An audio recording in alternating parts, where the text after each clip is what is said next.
Bonjour à toutes et à tous et bienvenue dans Cinefiles pour une nouvelle vidéo sur L'évadé d'Alcatraz, sorti en 1979 de Don Siegel, adaptation du livre et fictionnalisation d'une évasion qui a eu lieu en 1962. C'est un film avec Clint Eastwood et Patrick McGoohan. C'est un film qui a coûté 8 millions, il en a rapporté 43 aux États-Unis avec plutôt de bonnes critiques. Il dure 1h50 et qu'est-ce qui se passe pendant 1h50 ? Eh bien c'est Clint Eastwood qui se retrouve en prison à Alcatraz. Il va décider de s'échapper avec tout un stratagème qu'on nous narre pendant son séjour en prison. Il ne va pas se laisser faire, loin de là. Je connaissais le film de réputation, j'avais envie de le voir, je n'étais pas déçu. C'est un film de qualité, beaucoup de plaisir, beaucoup de frissons, beaucoup de suspense notamment. C'est vraiment ce qui donne le frisson dans le film, c'est va-t-il y arriver ? La question, je devrais peut-être plus affiner parce que c'est quand même le but et on nous narre presque la peau de l'ours avant de l'avoir regardé, avec le titre français, L'évadé d'Alcatraz, c'est comment va-t-il arriver à s'évader de la prison la plus gardée ? Le film est une réussite parce que, déjà, avant que je m'attaque à ce film-là, on avait vu donc Riot in Cell Block 11 de Don Siegel, 1954, Birdman of Alcatraz de Frank Heinheimer, 1962. On a pu aussi voir, parce que moi je l'ai fait dans le cadre de cette semaine spéciale, mais je ne l'ai pas intégré dans les critiques, Le Trou de Jacques Becker. Je vous invite à voir Le Trou 1960 de Jacques Becker, exceptionnel. Des références très claires au Trou de Jacques Becker avec les miroirs sont dans le film de Don Siegel, L'évadé d'Alcatraz. Ici, comme tous ces films précédents, on nous narre la routine de la prison, on nous montre un peu comment elle fonctionne. Avec le début du film, dans un premier temps, on a des observations de la part du nouveau détenu, joué par Clint Eastwood. Je crois qu'il n'a même pas de nom, il me semble. Et à la limite, ce n'est pas important. Ce qui est important, c'est ce qu'il va ressentir dans l'instant. Il arrive dans la prison et on lui dit « Quand vous désobéissez aux règles de la société, vous allez en prison. Quand vous désobéissez à la règle de la prison, vous allez à Alcatraz. » Et on instaure les règles. Les règles, les conditions, les situations, pour qu'on comprenne les enjeux. Et pour qu'on comprenne aussi ce qu'il va utiliser, ce qu'il va retirer de ces situations pour créer son évasion. Pour avoir une vue d'ensemble, voir comment il va composer son évasion avec toutes ces règles. On regarde clairement ces films pour les évasions et pour voir quelles sont les choses qu'il va réussir à retirer de son séjour en prison pour sortir d'ici. Avec les passages obligés, bien sûr, le directeur, les problèmes avec les détenus, le petit détenu futé mais pas musclé, la description de la prison et les différents obstacles qu'il devra résoudre, les appels téléphoniques. Là, le film est assez prévisible. Le film de prison, c'est un film d'évasion. Et en ça, il est très classique. C'est une très bonne narration, rien de particulier, mais tout roule sur des roulettes. Ce qu'on peut dire, notamment vis-à-vis du film en général, c'est que le film n'est pas cruel ou injuste dans ces situations, par rapport à d'autres films de cette semaine qui ont eu des injustices, comme dans Birdman of Alcatraz. On souhaiterait qu'il s'échappe en fait, et non, ce n'est pas le cas. L'administration est devenue obsolète, à l'image de cette prison d'un autre âge, amenée à devenir un musée pour touristes avides de sensations fortes. Ils en ont eu dans le film The Rock.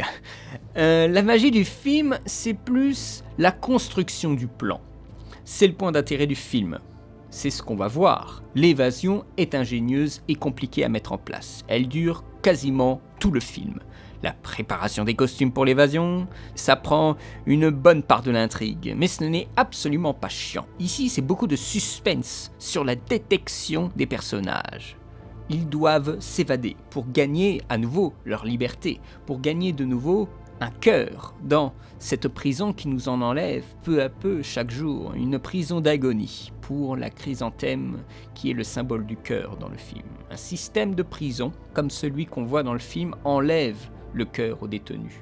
Comme on enlève la passion, notamment pour les briser, on enlève la passion, la peinture, d'un moment dans le film pour briser l'âme, le cœur d'un détenu. des privilèges qui sont enlevés, qui sont instaurés pour jouer avec l'émotion des gens dans les prisons. L'esprit de certaines personnes survivent grâce aux privilèges.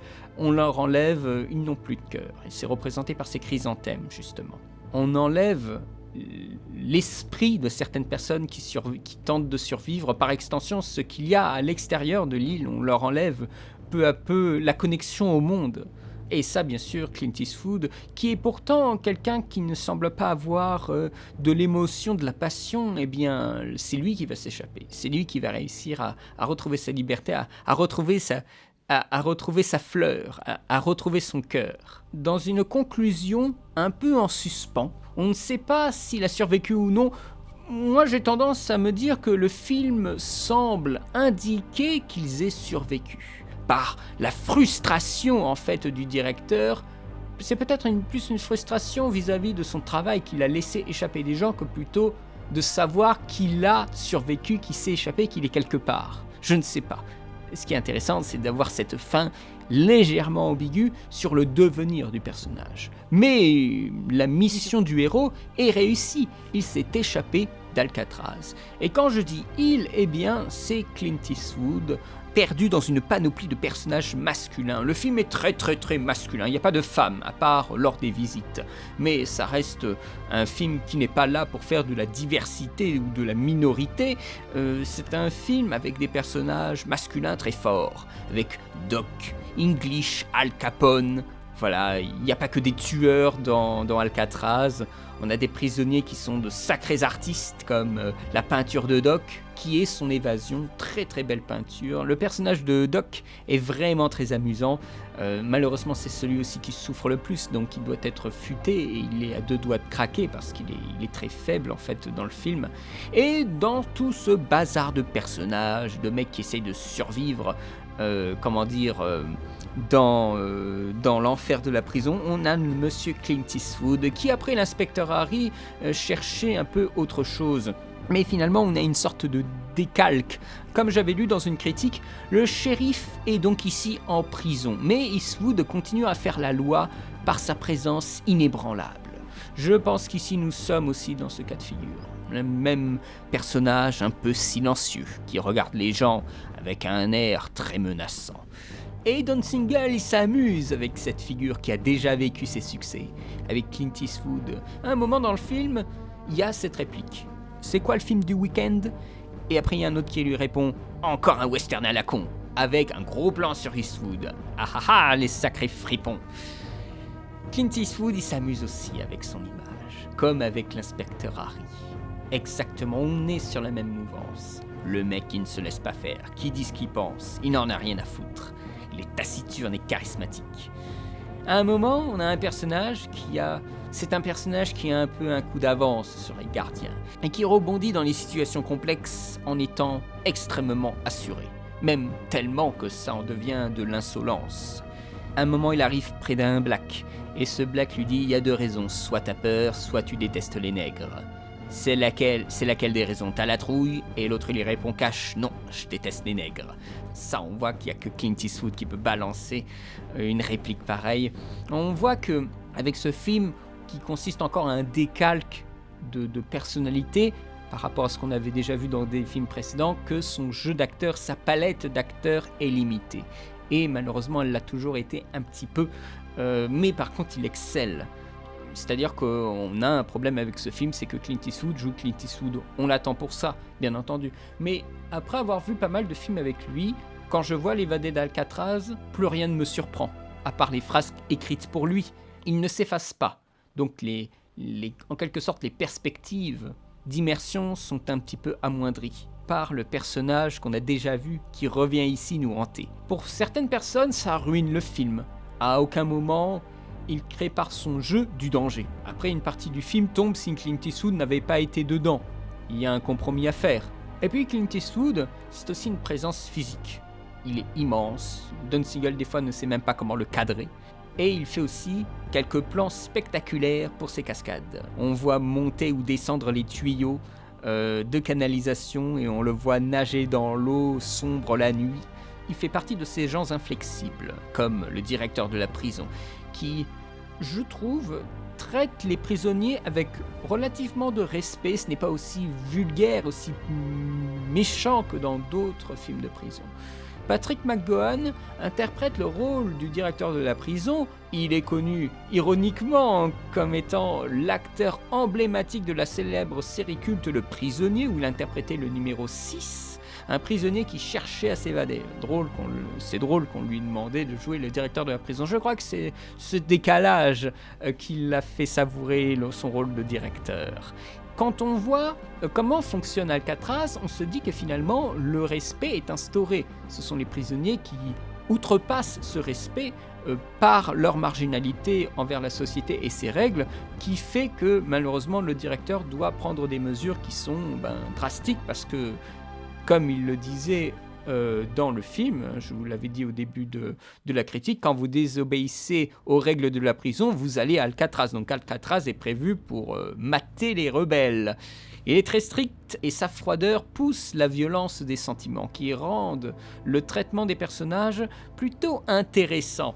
Donc c'est le directeur de prison qui va stimuler le caractère émotionnel des prisonniers, avec bien sûr l'enchaînement des scènes attendues en prison, les fouilles de piole, tout ça, c'est du grand classique et ça roule tout seul. Et quand je dis que ça roule tout seul, c'est que la réalisation fonctionne super bien. Il a eu de la chance, Don Siegel, de pouvoir tourner sur l'île même. De ce que j'ai pu lire, la prison ferma peu après la vraie évasion, donc il y a eu du temps pour réfléchir au projet. Il y a eu 6 mois d'écriture pour Richard Tuggle. Il y a eu un rejet de tous les agents pour cause de manque de love interest. Donc encore une fois, on veut présenter de la diversité dans le récit. Voilà, relations amoureuses, tout ça, avec des dialogues un peu de western. L'intérêt limité du public pour voir aussi les films de prison. La Grande Évasion était pourtant un succès en 1963. On est quand même dans les années 70. Est-ce que ça marchera ? Rien n'était moins sûr, il ne pouvait que supposer un échec. Alors le scénariste, il ne passa pas par les exécutifs, par les producteurs, il est allé voir les réalisateurs. Il appela l'agent de Don Siegel et comme souvent dans ce milieu, il mentit en disant qu'il avait rencontré lors d'une soirée, qu'il était intéressé par le script. Et coup de chance, il lut le script et l'aima et le passa à Clint Eastwood. Formidable. Le tournage s'est donc déroulé sur l'île d'Alcatraz pendant que les touristes continuaient à visiter les lieux, et devant la masse de ces derniers, les scènes ont été tournées de nuit et les intérieurs ont été recréés en studio.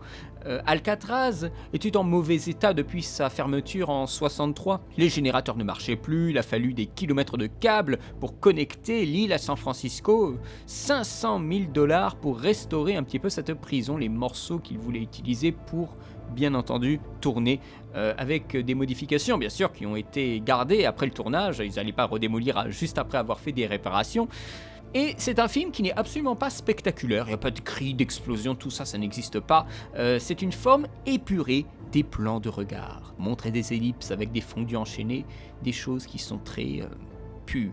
C'est un cinéma pur, un cinéma simple, avec des plans du jour qui se lève pour donner l'idée du temps qui passe, tout simplement. Le suspense, il a la tête qui dort, et juste après, on le remplace par le vrai personnage, nous donne cette illusion par le montage, la musique stridente pour le suspense, oppressante par moments, mais aussi des silences pour créer une atmosphère. C'est un divertissement qui a pris quelques rides par la fixité de sa mise en scène, mais qui reste rigoureuse. Je considère ce film comme un très très bon représentant du genre, tout en étant une porte d'entrée pour voir le jeu monolithique et inflexible de Clint Eastwood. Je lui mets un 13 sur 20. C'est une bonne réussite. C'est un film agréable à regarder. Et c'est un film qui, ne traite pas avec tant d'injustice les prisonniers par rapport à d'autres films qui sont vraiment intenables et effroyables. Je vous remercie d'avoir vu cette critique. J'ai terminé avec L'évadé d'Alcatraz. J'espère que ça vous aura plu. N'hésitez pas à me dire ce que vous avez pensé de ce que je dis et de ce que vous avez pensé de ce film. Et je rends l'antenne. Je vous remercie encore une fois pour votre présence, pour votre soutien. Je vous souhaite une très bonne journée, une très bonne semaine.